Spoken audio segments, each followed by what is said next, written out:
Like, we're going to be like our father. Like, at least I know our fathers. Like, when I used to drive down the block, my dad used to be like, oh, I did that bridge. Oh, I did that sidewalk. that. Oh, I did that driveway. Yeah. Every time we drive anywhere, oh, I did this whole street going all the way up. Like, he always has something he built. So, you know, he's been in construction for like 30 years. So, like, now, like, if we ever were to pass by, like, we built that whole block. Hey everyone, welcome back to episode 3 of Moments in Construction. Today we have 2 team members from Prawdzik Properties, including Mateusz Prawdzik, the owner and founder of Prawdzik Properties, and Brandon Fernandes, the financial guru on the team. Nice to meet you guys. Alrighty, well, welcome. How are you guys doing today? What's your day looking like? Tired, as usual, but we're pushing along. We're getting there. Stressed. Yeah. I see it a little bit. I think that's just the signature look at Prawdzik Properties at this point, just the bags under the eyes. If you're not working hard, are you actually working? Yeah, what do you guys have going on right now that is ramping up the stress? Well, the first thing that is really, I got to get done is the quarterly reports. First time doing it. So that could be definitely stressful. Have to audit all the expenses, make sure we have everything accounted for, and wrap up the quarter and present it to you guys. Okay, nice. And you do this every single quarter at the end of the quarter, or do you do it more repeatedly throughout the quarter? I would say mainly at the end of the quarter. Gotcha. Because I feel like now where I sit, I have a good track of where everything lies, like all the expenses coming in, everybody's giving me what they're supposed to. So there's not as much auditing to worry about as previously. Noted. All right, I definitely want to ask you a little bit more about that and how we run our books and track expenses. But before we dive into that, Brandon, would love the audience to hear a little bit more about who you are, how you fell into the team and the role. Tell us. Well, let's start off how I met Matt himself. So, Sure. It would have to be around high school. I was working at a gym, Gold Gym, and Matt obviously used to work out there. And I think he was working out with one of my cousins. And I just jumped in because, it's my cousin, so I'm working out with him and Matt. And I think we just started talking, slowly started working out together. He started telling me a little bit about what he did. I didn't pay too much mind to it, but as time went on, I started to learn more about it. And I started helping him out, delivering some material to the job sites, as a friendly thing. Like, okay, you need help, I'll give you help again, because a lot of these things are really heavy. You can't pick it up by yourself. So that's how it started. That's how I met Matt.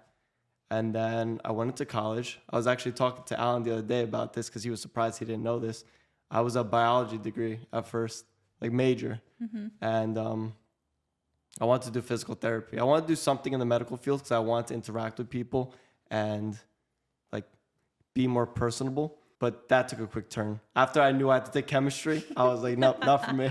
I hated chemistry. So I was like, you know what? I like trading commodities, currencies, indices. So I was like, you know what? Let me go into finance. Finance seemed pretty cool. Business, money. So I started doing that. Wrapped it up at Montclair State University. Did very well. And then after college, I took a 1-year kind of break, taking a temporary job that I knew was going to be temporary to chase my dreams. They're still there. They're still in the back. I just don't focus on them as much as I should, but we're getting there. And then I was telling Matt, listen, I'm very stagnant at my job. I don't see myself really growing in this role that I'm at. I'm old job. And he was like, listen, I offered you a job a couple of times along the years. I'm going to offer it to you one more time. It's up to you if you want to take it. You have 1 week to decide. At this time, I was in Europe. So he offered that to me. I was like, you know what, let me really consider it. It's a good opportunity. I left him hanging for 3 days. What did Mama Bear say? She said she'll listen, as she always does. She's like, do what makes you happy. At the time, I didn't know what makes me happy. I was all over the place. I was like, you know what? Obviously, I really like Matt. I like the team. We have a great culture. That's what really drove me to my decision, I feel like. Because, I obviously met you. I already knew Alan. So, everybody, Hugo, everybody was always nice and welcoming. I was like, what is there to lose? And even Matt said, listen, you're not going to know everything. And trust me, I did not know anything. He taught me everything I knew. So, I just took the leap. I left him hanging for 3 days until I finally gave him a response. But I took the leap and... Had to make him wait. Yeah, I had to make him wait. I couldn't give him a yes right away. And I'm a little indecisive, so I need a little time to think. Who was Brandon's plan B? Plan Some B. girl, right? What was her name? No, like if you didn't take the job, we had someone else lined up to take Well, it. was it UBS? No, I forgot what her name was. It was somebody. Bro, you're just sloppy seconds, bro. I remember. Really I remember Everybody's the day replaceable. I had my laptop when I was in Europe, and I was looking through my emails. The day Matt offered me the job position, I had an interview like email for UBS, Oh, that's right. and I was like, damn. I was like, what do I do now? I'm like, now I'm finally getting replies from all like the job applications I did. I'm like, Yeah. Was that the contact I put you in contact with? no, it was just I went through the website. Oh, okay. All right. Well, Okay, well, here you are. You made the right choice, let me tell working you. hard. Or hardly working. I think Hardly working, I mean. Yeah. But I think the coolest thing to know is just the diversity in our group. We have someone who at some point was interested in biology and potentially pursuing the medical field.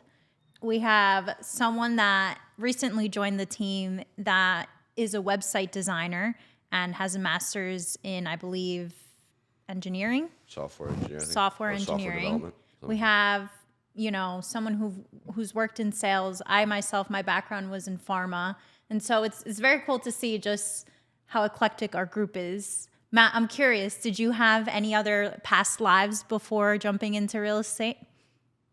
I worked at a restaurant. You worked at a restaurant? Oh, cool. Which one? You want to share? No. No? Okay. Actually, a couple. I worked at a couple. Yeah. So for Brandon, it was the chemistry that threw him off the medical path and just how long the study was. Yeah. Were you thinking of like going into something restaurant related? No, Yeah. I did engineering, but like once you get to like mechanical calc and stuff like you're like, where Yeah. the fuck am I ever going to use this? Yeah. Like there's more letters on a mathematical equation than there are numbers. And I'm like, like, what is this? Make it make sense. Yeah, like exactly. Well, yeah, like Yeah. after the first semester, I dropped out. I wasn't feeling it. Okay.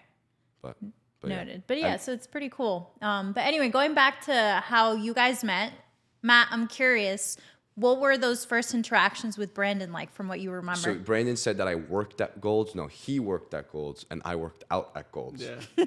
He clarified. I heard him. But But you're there so much that they might as well put you on payroll, at least at that time, Yeah, I'm sure. basically. He was a walking model. What do you expect? I still remember my picture that they took. I was a grumpy fuck. That Was? funny. I am. Yeah. Yeah, so your first interactions with Brandon and when you met him. It was definitely one of his cousins. He was either Ryan Yeah. or Andy. Mm-hmm. And then it might have not even been them. It might have been another guy that I used to train with that knew them. And they, like, again, the old Gold's gym was way different than it is now. Completely different. I'm not going to, sit here and talk shit about anything. But it was just a different environment. And he started working there. And I don't know if he was working out there and then work there after something like that. And I don't know if I met him while working out or working, but all I know is that we kind of clicked pretty quickly. Not even interest, more so just like values. Like we could take, the jokes he was cracking, you could tell somebody can take a joke, give a joke, take a joke. I like that in a person a lot. So that always gears my attention to friendship, So that, and then I remember I offered him, I forgot when this was, but I wrote him a check for like $300 or $500 to just quit. I said, here, this is like 3 weeks of your pay. Just get the fuck out of here. I don't know what you're doing here. I don't know what you're doing here. You know, love it's this funny. story. On the drive here, I was thinking about, I was like, man, Should've brought the I check. still have that Here's the check. check. I'm still going to get it framed. I'm going to put it on my desk at home. What's the date on it? 2018? So you never cashed the check. No, I didn't cash the check. Okay, 'Cause well- I never took the position at the time or even quit my job. I considered it. I actually called my boss. I'm like, listen, I'm out of here. And then I backed out because I got nervous. Because I was like, where am I supposed to go after this? Yeah. Like, yeah, I could have went to go work with Matt, but he was still so young at the time, like in terms of the company and the business. So I was like, all right. So I was like, do I really want to leave? Like, I enjoy talking to everybody. That's how I met Matt. Yeah. Like, the gym opens you up to so many connections. Like, that's where I got most of my networking from early on. Like your personality, right? Because you wanted to be a physical therapist because you wanted to deal with people. But, I mean, I don't think it's the same as being in a position of sales or position of dealing with like banks or like your finance specific dependent, right? Like investors, banks, vendors, this, that, the other thing. You're dealing with people. You're just dealing with them on a money basis, you know. Yeah. But I don't know. That's it. Yeah. So that's what I remember, and my memory sucks. Yeah. So okay, that's what I remember. All right, maybe Brandon, next time you can bring in the check. We can take a look at it. I gotta frame it. I know it's upstairs. This is my guest room. Relic. It's underneath the socks. But okay, so not to go on too much of a tangent here, but Matt, I see a similar trend in how you scope and hire and hunt for people to join your team. Mm-hmm. And honestly, the team that we work with, phenomenal. Everyone is good at what they do. They're driven, motivated. And yes, a lot of us are green, but overall we have a drive to want to do well in our roles. Mm-hmm. So what is it that you're looking for? So for instance, when you saw Brandon, what were some of the things that you saw in him that you said, yes, this is someone that would fit the Prawdzik culture? Hardworking. Like, you have to apply the logic in the position you're in. And what I mean by that is he was a weight boy. He was racking weights at Gold's, right? So I'm like, okay, well, he racks weights and he does it well. You could tell the difference. You could tell when somebody does things well.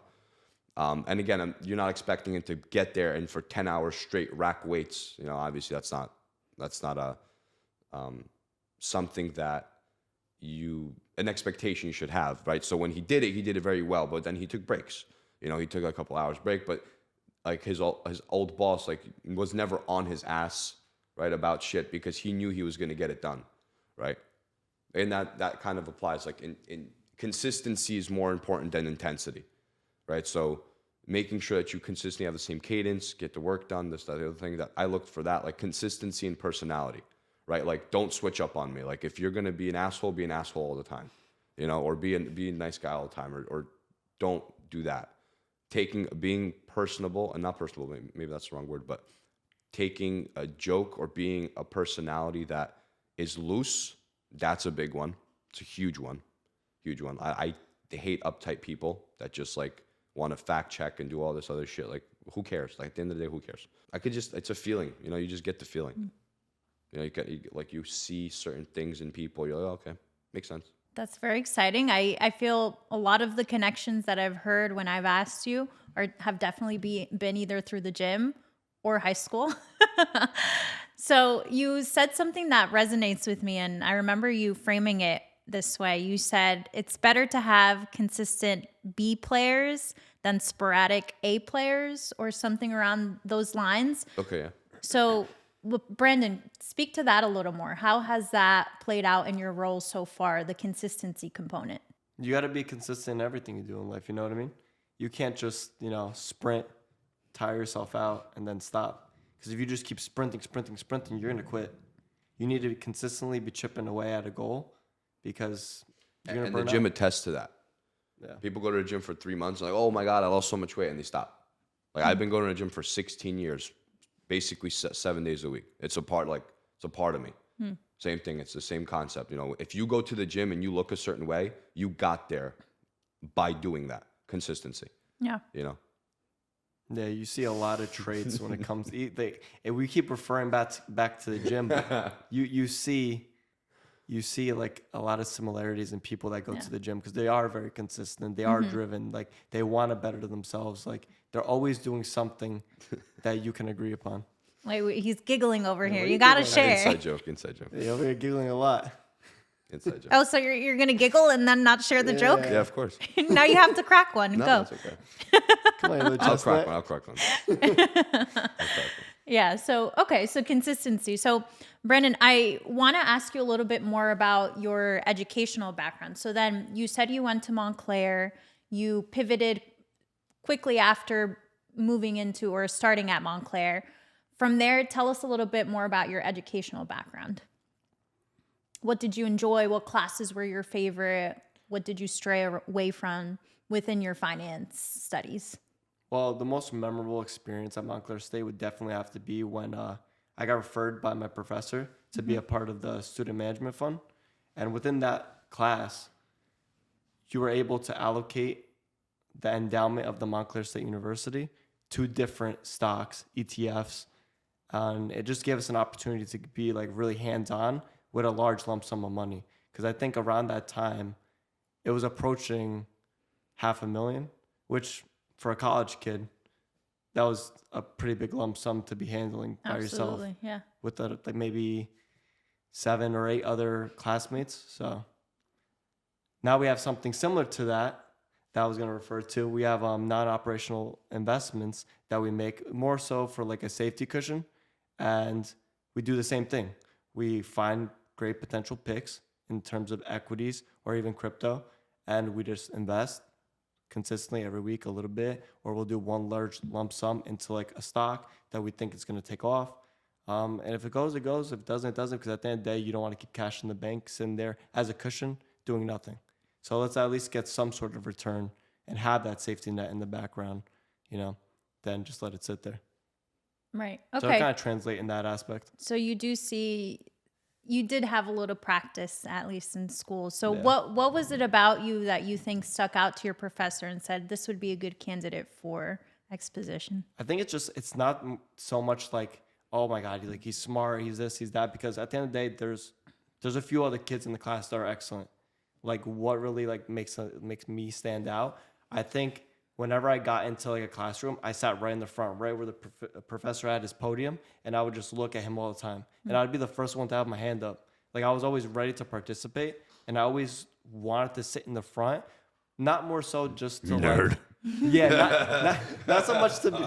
It kind of alleviated stress too, though. Yeah. You like when you sat in the front, you were forced to pay attention because you have the professor right there, so you actively participate. So now when I go home, I don't have questions. I'm like, oh, how do you do this? How do you do that? Because I was so actively paying attention that like I picked up on it pretty fast. Because if you're sitting in the back of the classroom, you start getting tired. You start thinking about other things. You start wandering off. You're not really participating. The professor's not looking at you, so you're like, oh, whatever. See, At the end of the hard day, you work, pay to be there, so like do whatever you want. But like that's how I kept myself accountable. Is like throwing myself, into the fire. Because then once you're there, what am I gonna do? Get up mid class and go to the back of the classroom? Absolutely. And I do think that's one of the key trends within our company is that one thing is passive learning, sitting down and listening to lectures and doing the research, but you can only do so much of that before you actually jump in and make the mistakes. So talk to us a little bit more about that. Let's share with the audience, what is the culture like for mistakes within Prawdzik Properties? Well, the way Matt handles things, Matt could speak upon this too. Like he talks about it all the time. Like, listen, like you're gonna make mistakes because if you keep like kind of like wandering around and like being like too cautious, like, oh, I don't want to do something because I'm gonna mess up at it, you're never gonna learn. It's quicker to make a mistake and learn from it than not do it because you're fearful. That will take way longer to like actually, take action and then learn from it. Like you need to just do it, just jump into it and do it, or else you're never gonna learn. Yeah, for sure. I Matt, agree. what are some of the bigger blunders that you've bumped into in your tenure at Prawdzik Properties? Well, but before we get into that, going to what Brandon said, a silent quitter is the worst type of person to have on the team, right? If you're there just to show up and clock in your hours, like that's like the worst. That completely destroys company culture because you're just there, right? So like you want someone that's in it, quitting out of it because then they're gone, and you'd never want the person in between. Like what's the worst thing you can get on the sales call? Maybe, right? You either want to yes or no. You either want to stop wasting your time on them or you don't want to waste or put more time into them. Same thing applies to team culture, right? If you have a person on your team that just shows up to clock their hours and that's it, it just ruins the whole aura of the company, right? And that's to his point, right? People that are just there showing up, they're just going to do what they have to do, and they'll never do anything other than that because they're going to be too scared to do things, right? And then secondly, going back to the question about how is mistake culture around here, or I want to call it culture, but mistake aura or whatever. I personally like to make big deals about little things because it shows the extremeness of it, that what it can happen, right? And that's just like, I'm not saying you can't do it, right? Don't make the mistake. Make it. That's fine. But just understand, like, you were thinking about it this way, but what if this happened and now it's this angle from it? Have you thought about that? You know? And then you just make, you get, I talk with a lot of conviction sometimes, and, sometimes I get loud by, not on purpose, but, it's just, I make big deals about little things, and sometimes I get the feedback like it discourages people from trying to do new things, but I'm like, I want you to do it. At the end, I always sum up and say you have to make the mistake because, like Brandon said, you make it now, you don't make it later. Because then we can course correct. I'm not going to say I can course correct. We can course correct, right? We can work together to fix the problem. But mistakes that I've experienced, holy shit, there's not a day I don't make a mistake, not a day. And I make mistakes every single day. It's just a matter about, you're either a problem solver or you're a problem generator. So if you solve problems, you just naturally know what to do. You don't go to the team with the problem. You go to with the solution. Hey, this is what we did. This is what happened. This is what I did to fix it. This is the outcome, right? And then, okay, well, great. You kind of course corrected, but what if this happened? Would you have done it this way? And then you just think of different scenarios and applications and different systems and structures and variables and alterations and pivots and this, that, the other thing. And then you start to think really like what happens. But the key thing is that the problem was fixed, right? The problem was made, the problem was fixed. So I think that's very common in our environment, in our team, that problems don't linger because we talk and we meet and we discuss and we are a part of talking to each other very frequently. If not every day, multiple times a week, at least multiple times a week. So we're able to make a mistake but quickly pivot away from it because it doesn't linger around. And there's no I don't even know what the word is. Resentment culture? No. There's no silence, right? Like we discuss problems right away. It's like we don't let tension build between each other. Like if there's a problem, you say it. That's it. It is what it is. Yeah, absolutely. And just a lot of transparency and Well, that might be the word. Yeah. Transparency is another one. Have to humble yourself to be able to say, guys, I made a mistake. Here's the solutions I'm proposing. So I think that's key, is that not only do we make the mistakes, but we come ready to say, how can we fix this? Yeah, and touching upon that, Matt's also very good at helping you visualize. Because at the end of the day, he's been here since the start. He knows how small implications will one day, small decisions will be large decisions one day. Yeah, they'll domino. So for example, we had a discussion not too long ago. He was like, Brandon, listen, I'm fine with whatever decision you make. You need to start making decisions, but you got to understand that one day these little decisions are going to be big decisions. And I just want to he opens up my views to different scenarios.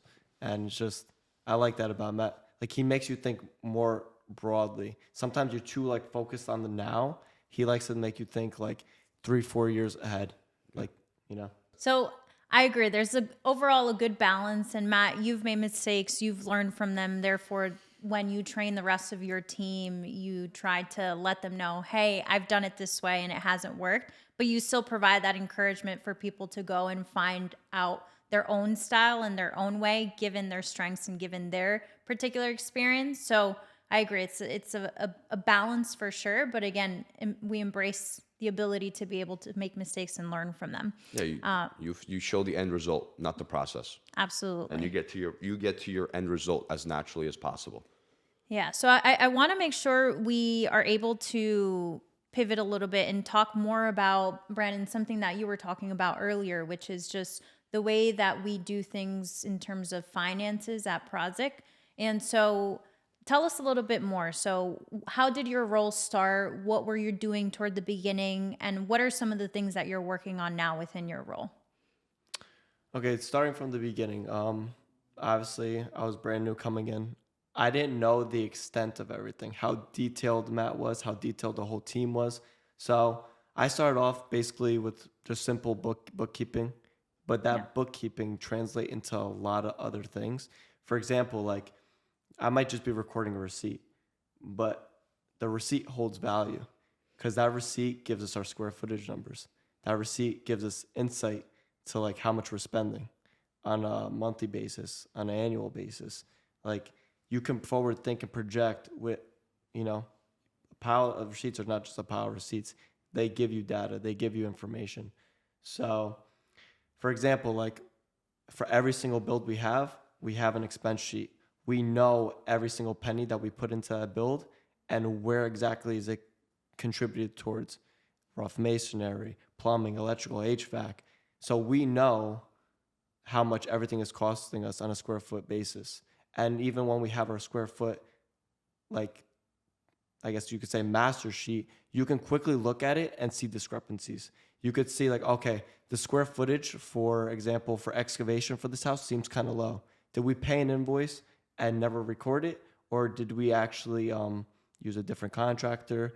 Did we save money somewhere? Because it's quick, like we have every single property coming down, like, you know, the rows. And then you look through each individual column and you could see like what's wrong, where are the discrepancies? Is there a 0 for square footage? You didn't even record a receipt. Did we even get a receipt?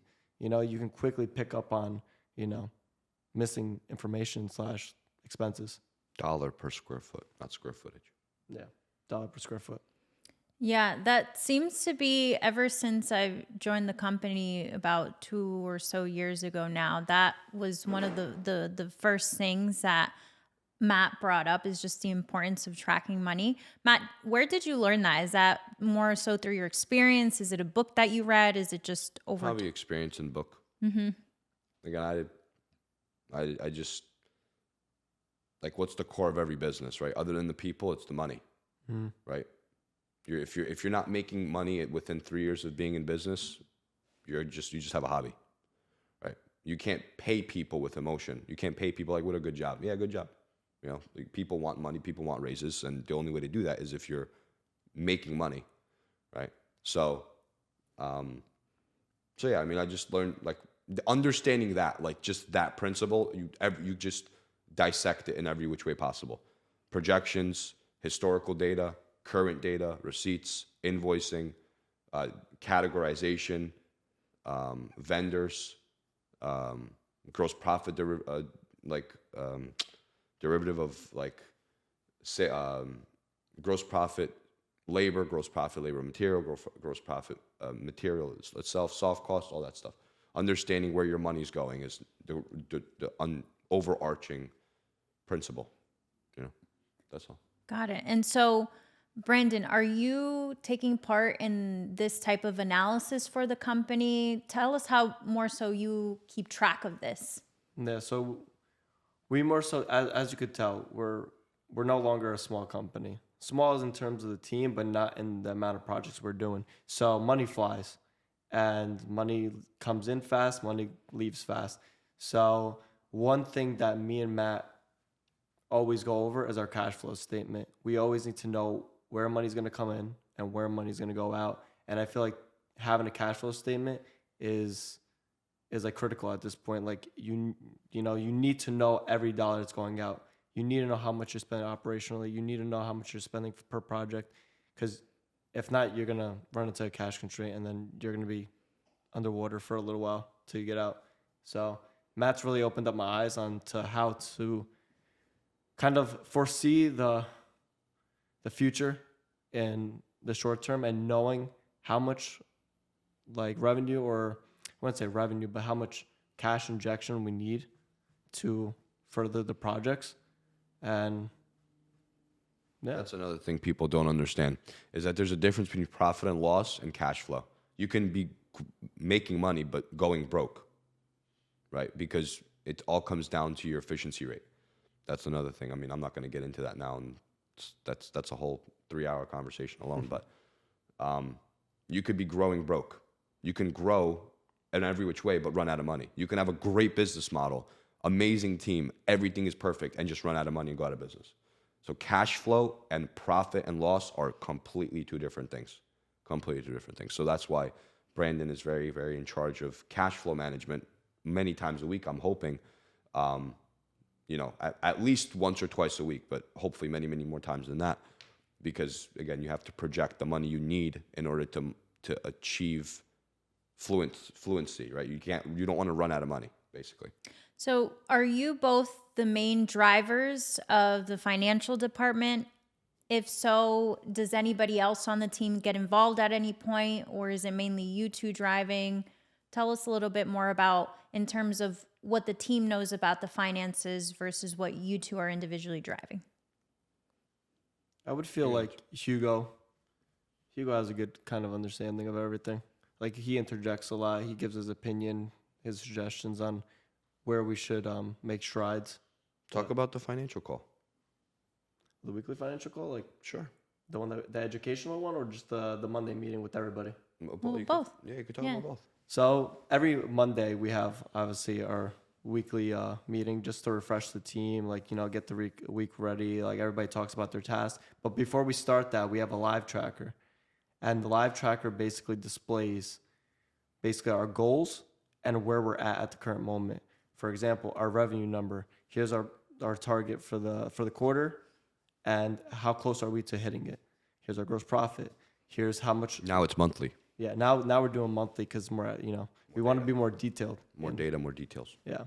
So, for example, even like how much we projected for payroll, how much we projected for operating costs. Like we keep everybody in the loop to see where we stand and are we on track to hitting our projection. And that goes back to transparency, what Erika said. Yeah. People need to know. People are working in a company because they feel secure, right? Right. So they need to know that, okay, the company's making money, the company's losing money. If it's losing money, is there an action plan? If it's not losing money, if there is like security, right? People want to feel good. Okay, yeah, I'm in this company and I understand where the finances are going. I understand that I will have a job in 6 months, right? And you can't just tell people that. You have to show them that. So that leads us to the second point of the weekly financial call on Wednesdays, which is educational based, right? And you could talk about that a little bit.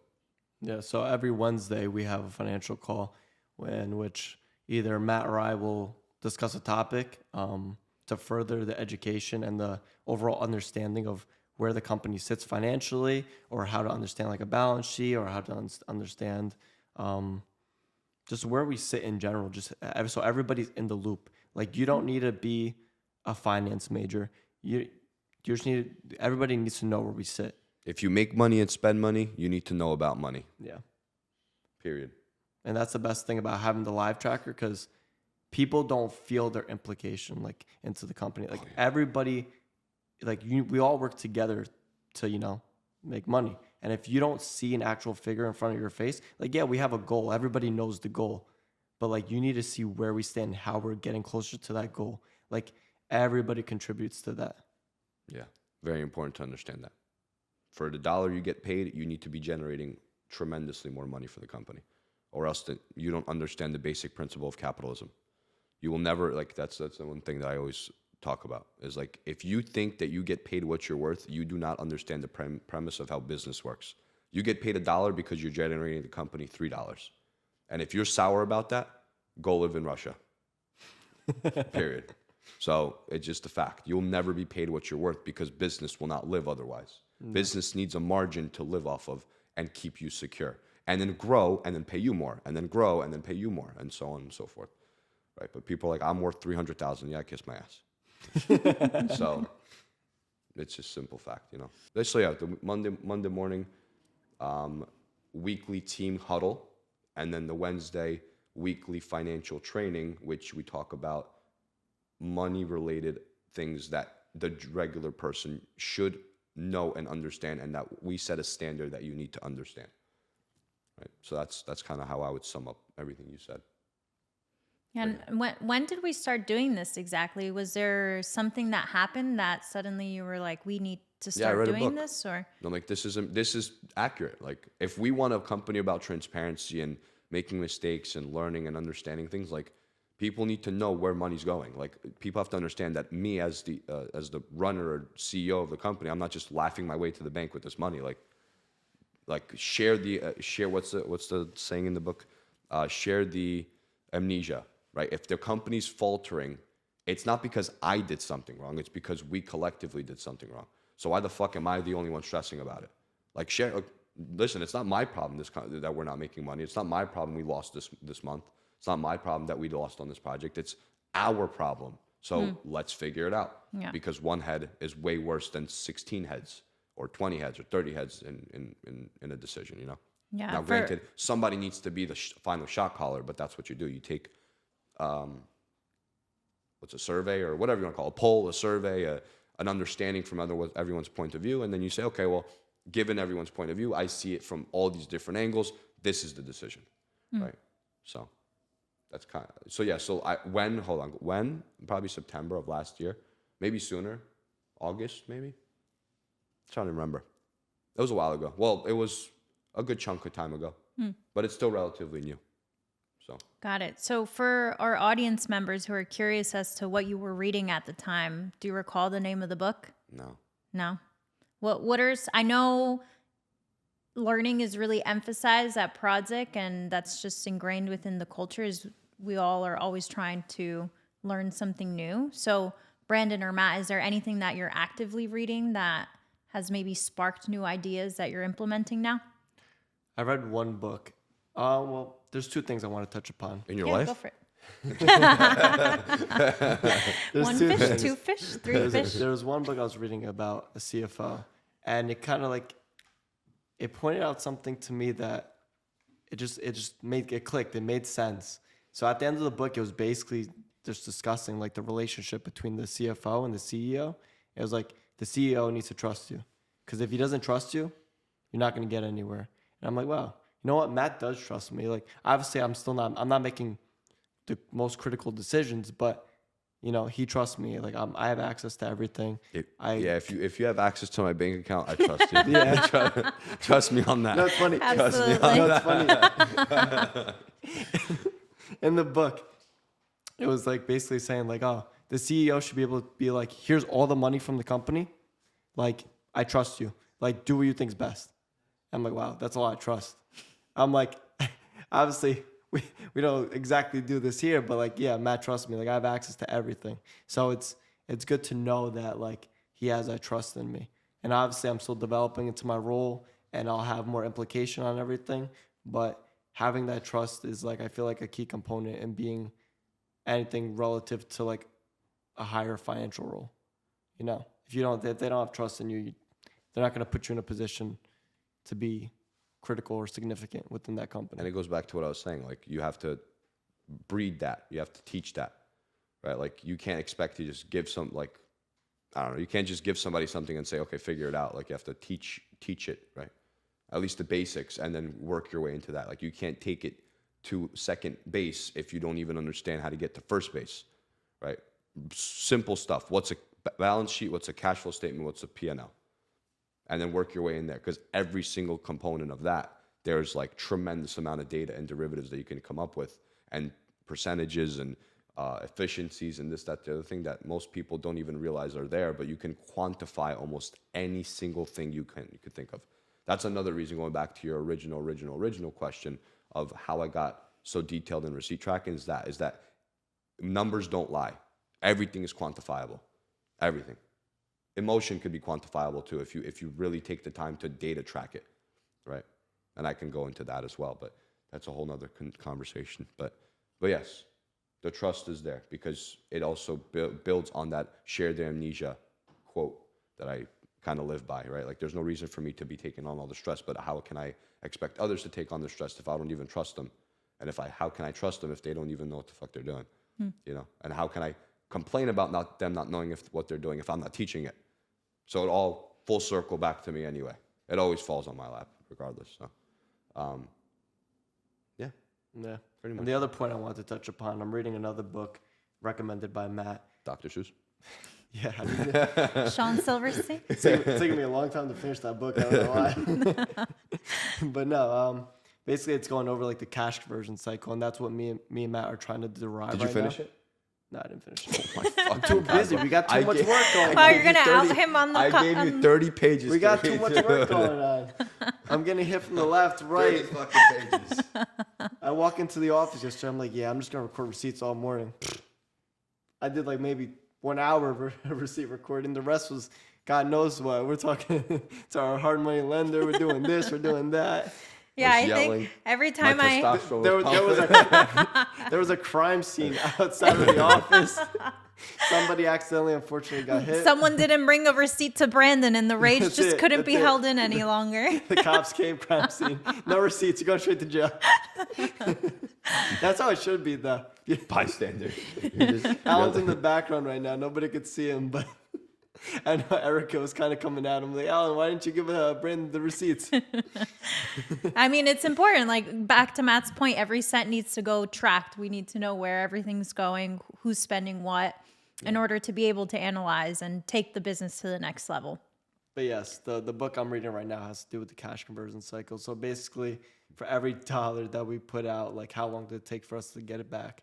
And I feel like we're deriving this now almost in a different manner because the way we structure everything within the company, it changed a little bit. But that's going to be a good thing to know because it's critical. Like how many days does it take us to get our money back after we deploy it? Yeah, there's always implementations that need to be made. Like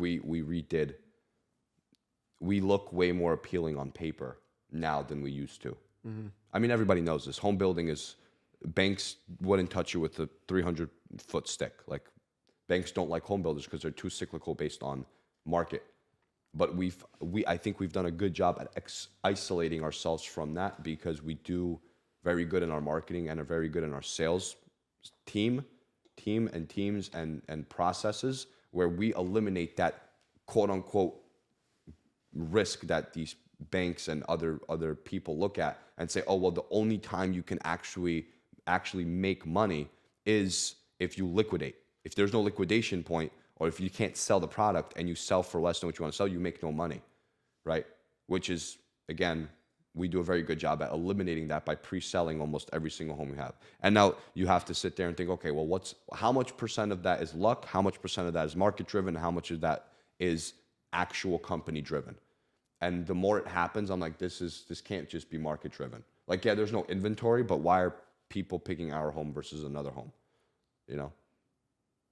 And again, it could very well be that we just dominate the market, right? We just have the most amount of homes out there, right? Maybe. Again, maybe we don't, maybe we do. But in our region, let's say, maybe we do. But that, again, is a company pivot. We decided as a company to say, okay, we're not going to build one $6 million home. We're going to build 6 $1 million homes. So if there's 6 homes that are ours on the market, by nature, someone's just forced to pick our home, right? Because our home, is the market, right? So that's also a company. Like that's no longer a what you call it, luck or market driven. That's simply just a company decision, right? Company pivot or company model, company business model. So. Alrighty. So Alan wants to show us some videos. We'll take a minute to take a look at the videos and then just wants to gauge our reaction to them. You guys ready? No. As ready as I could be. Yeah, but it's trendsetter. Whoa, league of my own, it don't get better. No, read what I wrote, I'm a bestseller. Yeah, reach for my goals, hit it dead center. Hit it dead center. Bullseye, hit it the most, is no misses. Something like fish in a barrel, it's no different. Blindfold on me. I mean, Pause it. Which one's your favorite? Pause it for a second. Pause it? yeah, hold it. How do I do that? Just hold it. Yeah. So basically, I think it's pretty cool because like they're all going to be on the same block primarily, right? Yeah, it's all the same lot. It's Yeah. all the same.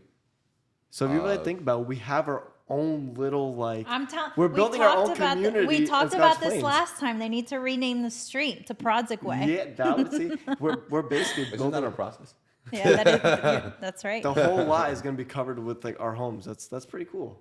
Like we have one here, we have one in Westfield, we have one in Cranford, we got one here, East Rutherford, like Richfield Park, like we built a lot in Scotch Plains, but like these are all going to be next to each other. This is like our block. Like we're pivoting slowly towards little developments. Yeah. Like we're gonna be like our father. Like at least I know our fathers. Like when I used to drive down the block, my dad used to be like, "Oh, I did that bridge. Oh, I did that sidewalk. that. Oh, I did that driveway." Yeah. Every time we drive anywhere, oh, I did this whole street going all the way up. Like he always has something he built. So, he's been That's cute. construction Yeah, for that like is very sweet. 30 years. So like now, like if we ever were to pass by, like we built that whole block. We built a whole block of homes. Like Yeah. usually a builder builds one here, one there, because at the end of the day, everything's developed for the most part in Jersey. There's not really like untouched land. In northeast Jersey. Northeast Jersey. Northeast Jersey. And I think we had the opportunity because this also not an easy build. Considering the piles that we have to drive and etc. But definitely going to be cool once it's all, finished. Building a legacy. Yeah, that's what it comes down to. Yeah. Like me and Matt were like talking about that. I think that's the coolest part of working in this company. Like you're building somebody's forever home. Like at the end of the day, we only live like somebody's buying a home maybe around 30, maybe a little younger, maybe a little older. But like let's say that's like the age. And like you're gonna live another 60 years. Like that house is gonna outlive that person. That's gonna be their forever home. And like we design and build a beautiful product. Oh, we're checking out the view rail booth. And look at this. They call this cantilever. Oh, this is Holy cow. the stair rail. Cantilevered stairs, glass rail, nothing. Right, that's what they're holding it called? up on this side. I got my friend Stephanie here. Stephanie, how do they do this? That's the company, View Rail. Yeah, this is amazing. So they really thought about everything because they didn't want those treads to move. Yep. They have come up with this steel system that gets installed later. Let's go to this tech drawing. So you have your traditional For the price of P6 $150,000. They're going to come Fucking- through and sister on some They're expensive. LEOs, and then they have these steel plates that they've created that those treads just slide over the top of and get bolted onto. So it's almost like a U-shape that Exactly. holds that. And then You ever realize that in these videos he never talks about money? It's like, oh, this is great. Yeah, this is awesome. You don't want somebody saying no before they even get. No, of course, yeah, I know. They hear the price, they're like, you know what? I think I'm good with that. I'm good with it. On average, the price is about $6,000 a stair. Really? Yeah. Wow. landing at the top of the But yeah, it's definitely easier to say yes in person than, You give them the yeah, I'll call you later. Take their business card. Yeah, I'll be calling you back like next week. too is they can ship this anywhere in the U.S. They can install or you can install too. So this is a Look at him nonchalantly walking up. Really selling. really neat company. Cool stuff, Stephanie. Thanks for joining me. Thanks, Wait, Stephanie, how much was this? How much was this? Someone's got to have asked Stephanie in the comments how much it costs. Yeah, View Rail is very expensive. View Rail is very expensive. Interesting. You ever see the glass do panes look they put on the badass, side? though. They have these glass panes that like you see over there, the glass panes on the side, and they'll crack them and they'll shatter. You ever see that? Like after they're fully finished, they'll get like a little chisel, like a little point. They'll hit it with a hammer. The whole thing will like have like a shattered look after. So scary. Because it's tempered, yeah, so it Yeah. stays. Because tempered glass doesn't shatter. Definitely a unique design and It like cracks.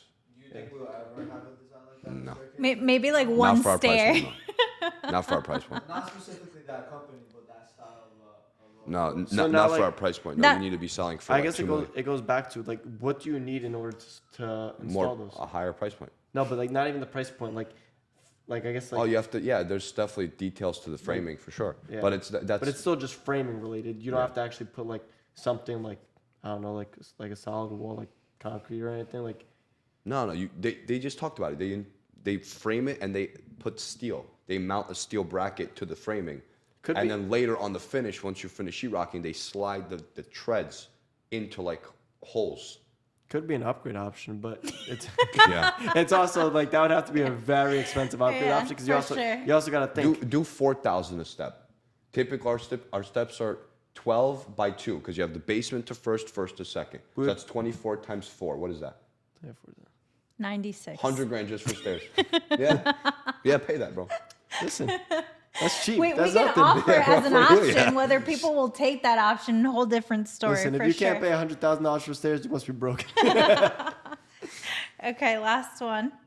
You guys ready? Stress doesn't come from hard work. The stress primarily comes from not taking action over something that you can have some control over. Stress comes from ignoring things that you shouldn't be ignoring. Stress doesn't come from hard work. Yeah, stress, but I wouldn't use stress as the word. It's more like resentment, which builds stress. Whatever the first line of emotion, that's what builds the stress. You don't get stressful because of that. You get something else, and that thing is what causes the stress. Resentment causes stress. Tension causes stress. negligence causes stress. You know, I feel like a lot of people in life, they know what they need to do, but obviously they don't want to execute on it.